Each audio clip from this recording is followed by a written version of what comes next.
The water was not a river. A river has banks, a purpose, a memory of where it is, and a sense of where it is going. This was a brown, churning chaos, a formless hunger that had forgotten its name and devoured the world. From her porch, Elspeth watched it. The sound was the first thing that had woken her, not the roar of a flood, but the deep, grinding tremor of the earth itself surrendering. Now the sound was a constant, a physical weight in the air that vibrated through the floorboards and into the bones of her feet. A wall of water, thick with topsoil and the splinters of barns, slid past the edge of her property. It moved with the slow, inexorable power of a glacier, and it carried the wreckage of other lives. She saw a chicken coop, intact, bobbing like a child's toy, followed by the roof of a house, its shingles peeled back to show the pale, naked wood beneath. She stood, a still point in the maelstrom, her hands resting on the porch rail her late husband had built. The water, which had swallowed the entire valley, lapped at the far edge of her land and stopped. It surged and pressed, a predator testing the bars of a cage, but it did not enter. It was held back by the dense, living fence she had spent 2 years building. 100 yards from her porch, the first line of willows and cottonwoods stood shoulder-deep in the deluge, their supple trunks bending but not breaking, their unified roots holding the soil in a stubborn fist. The flood divided around her farm, a liquid parting of the ways, leaving her small acreage a green, placid island in a world of ruin. Her 2 cows stood placidly in the high pasture, chewing their cud, and the chickens scratched in the lee of the woodpile, oblivious. She was dry. She was safe. And the whole town, which had called her a fool, was drowning. 2 years earlier, the only water on the property was at the bottom of a stone-lined well, and the only sound was the wind stirring dust. Elspeth had arrived in the town of promise with a single wagon, a sway-backed mare, and a deed purchased for a pittance from a land office clerk who'd barely hidden his smirk. The 100 acres were considered the worst in the county. It wasn't bottomland, rich and black, nor was it high pasture, good for grazing. It was a long, shallow basin of baked clay and rock, tilted slightly toward the river, but too high to draw water from it easily. The locals called it the scrape. Nothing had ever grown there but bitterweed and thistle. To the people of promise, a person's worth was measured in bushels per acre. A farm that produced nothing was a testament to a failed life, and the scrape had hosted a succession of them. Elspeth, a widow with no children and a quiet, guarded manner, was seen as just the latest fool to try. She was too slight, they said, and too solitary. A woman alone could not break such land. Mr. Grantham, who owned the grain elevator and held the mortgage on half the valley, had offered his counsel, a gesture of civic concern that felt as cold as a coin. "Mrs. Thorne," he'd said, his voice smooth with false warmth, "that land will break your heart. Before it ever breaks a plow, sell it back to the county for taxes. I'd be willing to offer you a room at my sister's place in exchange for some light work. It's no life for a woman out there." She had thanked him, her voice even and plain. "I believe I'll try my luck, Mr. Grantham." His smile tightened. It was the look of a man who did not like to have his generosity refused. He saw a weakness he could exploit, and her stillness was not the response he expected. The mockery began in earnest the following week. It was not cruel, not at first. It was the casual, pitying humor of a practical people who saw a clear waste of effort. Elspeth did not buy seed corn or barley. She did not invest in a new plow or a team of oxen. Instead, she spent the last of her money on a wagon load of saplings from a nursery 2 counties over. They were little more than sticks, bundled in damp burlap, willow, cottonwood, river birch, sycamore, and a few dozen tough, scrubby wild plums. The men at the livery stable fell silent as she unloaded them herself, stacking the bundles beside her small, tidy cabin. "Planting a ghost for us, ma'am?" one of them called out, and the others chuckled. She did not reply. She met their gaze with a calm that unnerved them, a quiet that was not shy but deeply centered, as if she were listening to a different conversation entirely. She was doing the arithmetic. 100 acres, 500 saplings, 1 well, 2 hands. The numbers felt stark and insufficient. The sun beat down on the back of her neck as she dug the first hole. The ground was as hard as fired brick. The shovel blade screamed against hidden rocks. By noon, her hands were raw, the skin already blistering. By dusk, she had planted only 10 trees, 10 thin whips that looked lost and pathetic in the vast, empty landscape. She hauled bucket after bucket of water from the well, her shoulders burning with a fire that went clear to her bones. That night she sat in the dark, her body a single unified ache, and did the arithmetic again. At this rate, it would take her 50 days of back-breaking labor just to get the trees in the ground. It was not a viable calculation. It was the math of despair. But as she looked out the window at the 10 small shadows planted against the starlight, a different kind of accounting took hold. 10 were more than 0. 1 day was better than no days. She would rise before the light. She would work until she could not lift her arms, and she would do it again the next day. Being right was not the point. Doing the work was. She had been at it for a week. Her progress a slow, painful scar across the northern edge of her property when she received her first visitor. He was not from the town. Old Mr. Abe lived on a small plot upstream, a place he'd carved out of the woods decades before.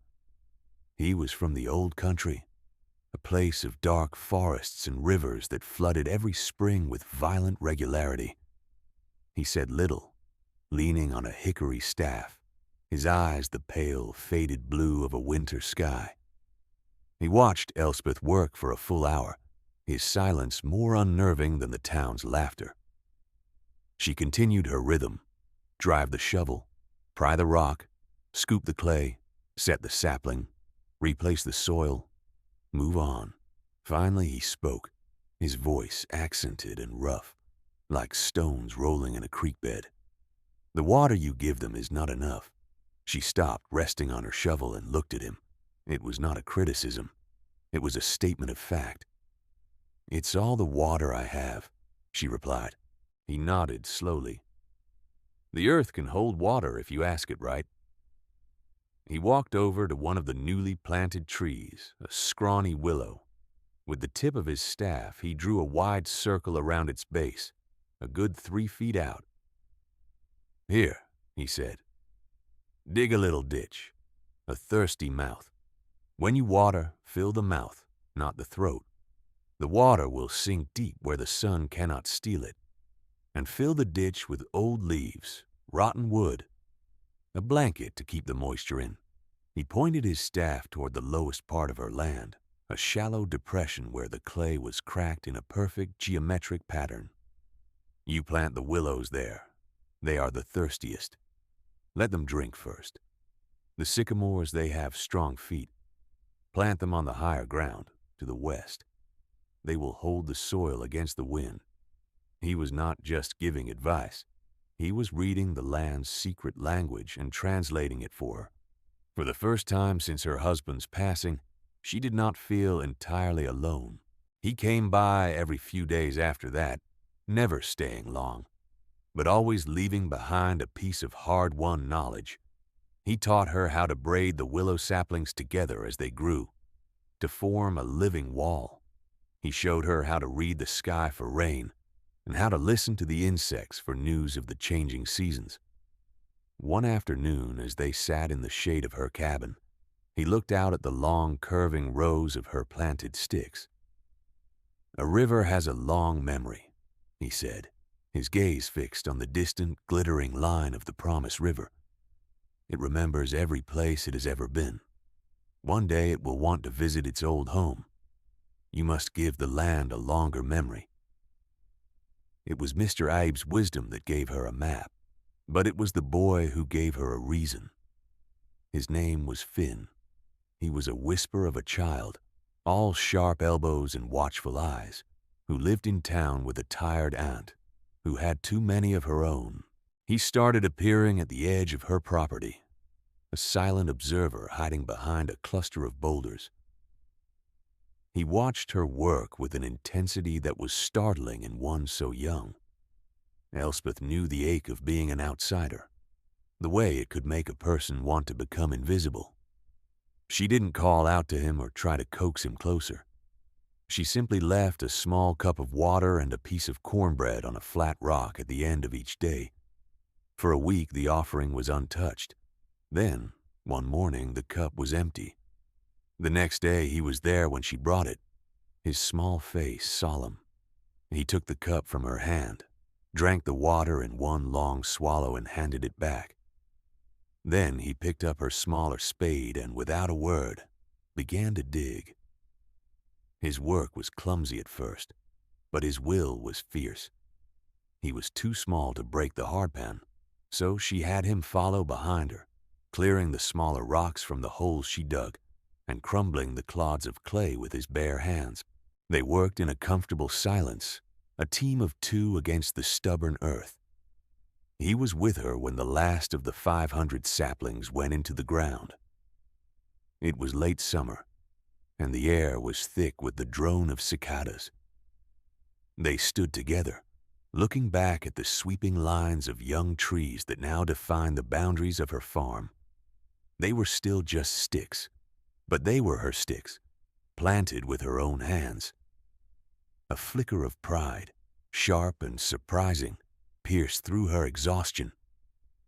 Finn, who had barely spoken a dozen words to her in all those weeks, reached out and touched the trunk of a small cottonwood. "This one is Abraham," he said, his voice clear. He pointed to the next, "And this one is Moses. He's leading the others." He went on like that, down the whole row, giving them names from the Bible stories his aunt read to him. He was not just seeing sticks. He was seeing a nation. He was seeing a promise. From that day on, the trees had names, and the work was no longer a solitary burden but a shared duty. They were tending a flock. The first winter was hard. A bitter wind swept across the scrape, and the saplings, stripped of their few leaves, looked more fragile than ever. Several of the weaker ones died, their thin trunks turning a brittle, lifeless gray. Elspeth and Finn wrapped the bases of the others in burlap and piled mulch high around their roots. The town saw her failure as a foregone conclusion. When she went for supplies, the questions were laced with a knowing pity. "Still watering your fence posts, Mrs. Thorne?" She merely nodded and paid for her flour. She was banking her hope like a coal under ash, keeping it hidden and warm against the cold judgment of the world. Spring arrived, and with it, a small miracle. The trees budded. Tiny, vibrant green leaves unfurled on nearly every branch. They had survived. More than survived, they had taken root, their unseen tendrils gripping the hard clay, drawing life from the unforgiving soil.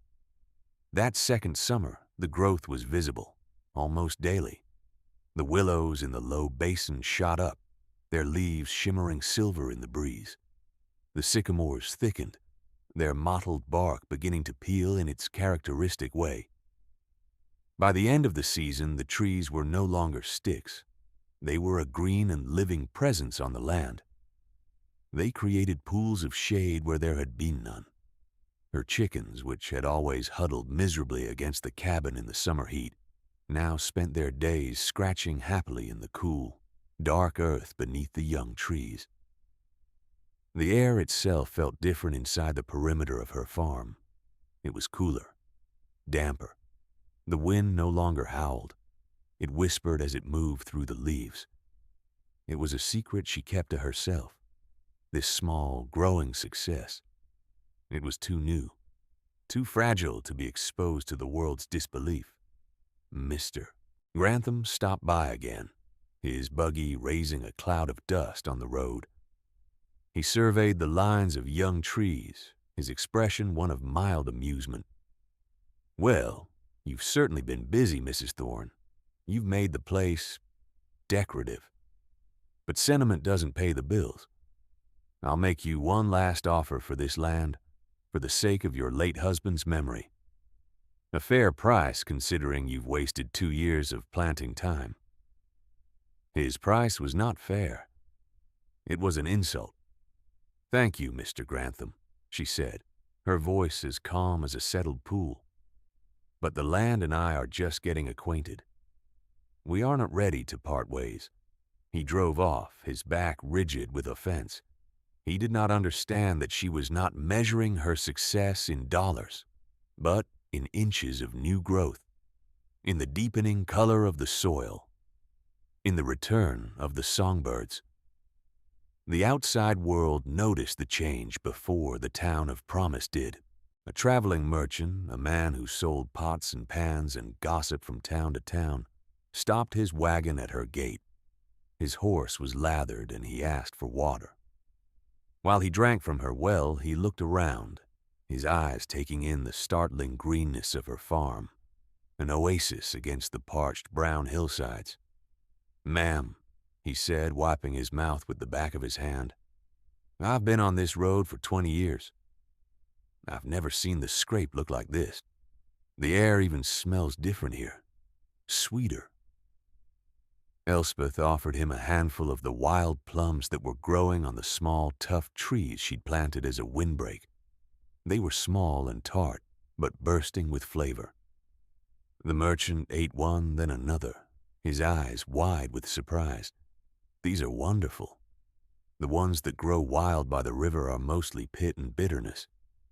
How did you get them so sweet?" "I gave them good ground to grow in," she said simply. It was not entirely true. The ground was still poor, but the trees were changing the ground, their falling leaves creating a thin layer of new soil, their roots breaking up the clay, allowing the rain to sink in rather than run off. They were healing the land, and the land was rewarding them. The merchant bought a whole basket of plums, paying her more than she had ever expected. He left, shaking his head in wonder. It was the first time someone had looked at her work and seen not madness, but a deep and patient wisdom. The town, however, was slower to be convinced. It is easier to believe a thing is rotten than to admit you were wrong to mock it. They saw the green trees, but they saw them as a curiosity, Elspeth's folly. They did not see the architecture of salvation she was building, tree by patient tree. They could not imagine a threat that would make such a strange defense necessary. They had forgotten the river's long memory. The signs began in late summer, a season of strange, oppressive stillness. The sky was a hard, metallic blue, day after day, with no clouds to soften the relentless sun. The Promise River shrank in its bed, exposing mudflats that baked and cracked in the heat. The farmers in the valley, their crops withering on the stalk, began to mutter about drought.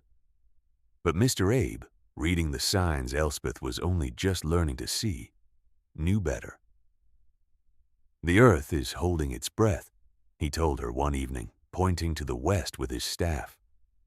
The sunset was a violent, lurid orange, the color of a fresh bruise. "When it breathes out, it will be with a great sigh." He told her to check the foundations of her cabin, to clear the small drainage ditches they had dug, to bring her stores of grain to the highest point in her barn. She and Finn worked for a week, securing everything. They moved the chickens to a higher coop, reinforced the fence on the north side, and stacked firewood on the porch. The townsfolk saw her preparations and shook their heads. She was a strange woman, always preparing for the wrong disaster. They were worried about fire. She was worried about water. The rains began on a Tuesday in September. It was not a gentle autumn shower. It was a solid gray sheet of water, as if the sky had torn open. It rained all day and all through the night. The hard, dry ground of the valley could not absorb it. The water ran in rivulets, then streams, then torrents, all of it heading for the lowest point, the river. By the second day, the Promised River was a churning, muddy brown, rising steadily. The farmers on the low-lying bottomlands, the ones with the richest soil and the biggest harvests, began to move their livestock to higher ground. There was a nervous energy in the town, a tension that tightened with every hour of rain. By the third day, the river was no longer in its bed. It was spreading across the fields, claiming the corn and barley, turning the richest land in the county into a shallow, muddy lake. Panic had taken root, and still the rain fell.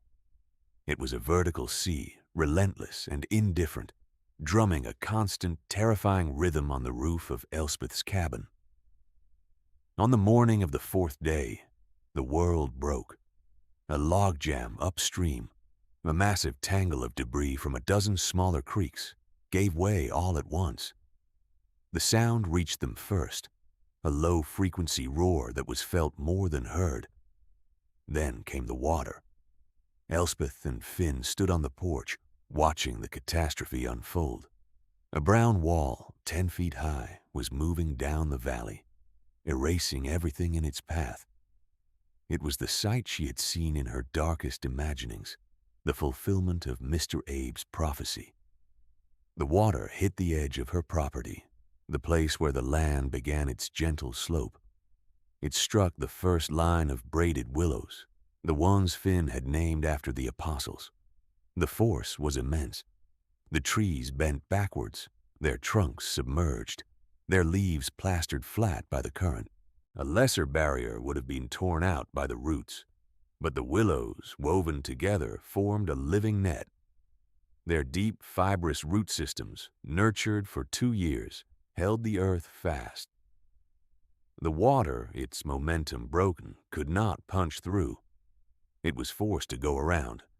It surged along the lines of trees she had so carefully planted, following the contours she had designed. Her farm had become a fortress, a stone in the stream, diverting the floodwaters around its perimeter. The sound was deafening, a shriek of tortured wood and the hungry roar of the current. But inside the green walls, the water level rose only a few inches, a gentle pooling in the lowest pasture. Her cabin, her barn, her animals, they were untouched. She looked at Finn, whose small face was pale with awe. He pointed a trembling finger. "Moses," he whispered. "He's parting the sea." She put her arm around his thin shoulders and held him close, her heart a wild, frantic drum against her ribs. It had worked. The arithmetic of hope had proven true. The land, given a memory, had held its ground. The rain stopped near dawn on the 5th day. The silence that followed was more profound than the noise had been. The floodwaters began to recede, but they left behind a scene of utter devastation. The valley was a wasteland of mud and debris. Fences were gone, barns were splintered, and the fields were buried under a thick layer of sterile silt. The homes of her neighbors, the ones who had laughed at her folly, were either gone or ruined. That afternoon, they began to arrive at her gate. They came not in wagons, but on foot, trudging through the muck, their faces blank with shock. They were the proudest families in the county, now reduced to refugees. The first to arrive was Mrs. Gable, a woman whose sharp tongue was legendary. Her face was streaked with mud, her dress torn. She did not look at Elspeth. She looked at the dry, solid ground beneath her feet as if it were the most precious thing in the world. "Our house is gone," she said, her voice a raw whisper. "The children, they're cold." Elspeth did not say, "I told you so." She did not ask for an apology. She simply opened her gate. "Bring them in," she said. "There's soup on the stove and the barn is warm." One by one they came. Family after family, the chorus of skeptics, now a silent procession of the broken. She took them all in. The barn, which had seemed so large for her few animals, was now filled with shivering families. Finn, no longer a quiet shadow, moved among them, handing out blankets and cups of broth, his small face serious with purpose. Late in the day, Mr. Grantham arrived. His own house, built on a high bluff, was undamaged, but his grain elevator and the fields he held mortgages on were a total loss. He saw not a tragedy, but an opportunity. He strode onto her porch as if he owned it. "A terrible business, Mrs. Thorne," he said, his voice retaining its smooth procedural certainty. "The town council will be organizing relief. Your foresight has left you with the only significant supply of stored grain in the valley. The council will require you to sell it, for the good of the community, of course." He named a price that was less than a tenth of its new, desperate worth. It was the act of a vulture circling. Elspeth looked past him at the faces of the people huddled in her barn. She saw their fear, their hunger, but also their pride. "My grain is not for sale, Mr. Grantham." His face hardened. "This is not a request. In a crisis, private property can be commandeered." "I am not selling it," she repeated, her voice quiet but unbending. "I am giving it away. My price is this. Every family that takes a share must give a week of their labor to help a neighbor rebuild. The first week of labor goes to the Gables, who have lost everything. After that, we will decide as a community who needs it most." A murmur went through the crowd. Grantham was speechless. He had come to bargain with a lone, foolish woman. He found himself facing a leader. He had tried to use the community as a weapon against her, and she had, in a single sentence, bound them all to her. He turned and left without another word, his greed exposed and shamed in the fading light. In the weeks that followed, Elspeth's farm became the heart of the valley's survival. Her land, the scorned and useless scrape, was the only place where anything was whole. The work of rebuilding began there. The men, using her tools and her husband's old lumber, built temporary shelters. The women, using her kitchen, organized communal meals. They were her neighbors, the people who had mocked her, but the flood had washed away the old lines of pride and pity. Hunger changes a town. Shared disaster changes it more. They looked at her now with a new respect, a kind of wonder. They saw that her strength was not in her arms, but in her patience, in her ability to see what no one else had seen. They started to ask her questions, not about planting trees, not yet, but about where to find solid ground, how to read the clouds, how to plan for a future that now seemed terrifyingly uncertain. She answered plainly, sharing the knowledge Mr. Abe had given her, speaking not as a prophet, but as a farmer who had learned to listen to the land. One morning, a group of men, led by Mr. Gable, came to her. He was a proud man, not used to asking for help.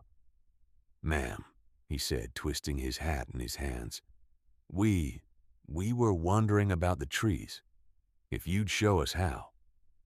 It was the victory she had never sought. It was the vindication she had never needed to voice.